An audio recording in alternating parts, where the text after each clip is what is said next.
Unajua ni vizuri mtu ukose pesa, ukose magari, ukose nyumba, lakini umpate Mungu kama Elia. Elia hakuwa na nyumba, hakuwa na gari, hakuwa na usafiri wowote, lakini alikuwa na Mungu ndani.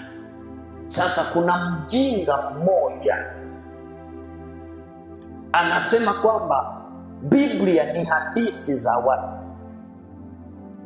na ikubali Zaburi iliyosema kwamba Mungu anachungulia duniani aone kama yuko mtu mwenye akili anayemtafuta yeye.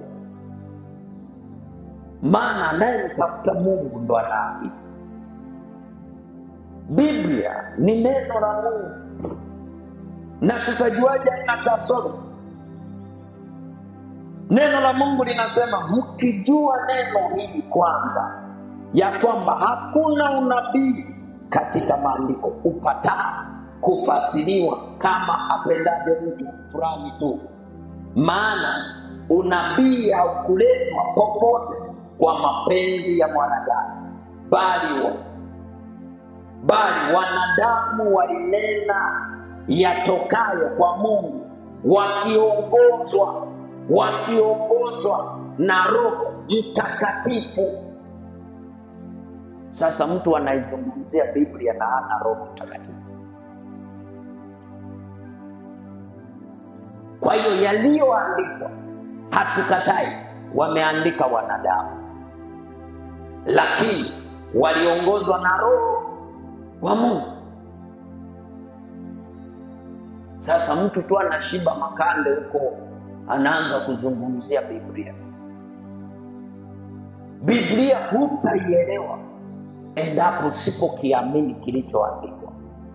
Biblia ni kitabu pekee ambacho tunakisoma kama kitabu kingine, lakini Biblia ni kitabu pekee ambacho haitakiwi tukisome kama vitabu vingine tunavyovisoma.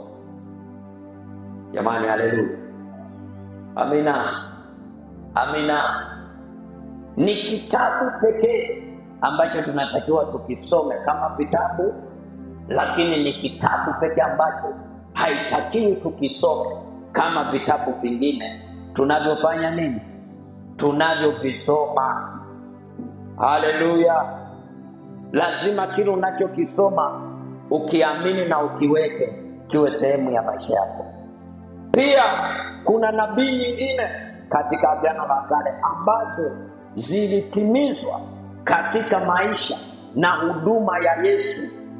Wingi huo unaonyesha kuwa si jambo la kubahatisha, bali la uhakika.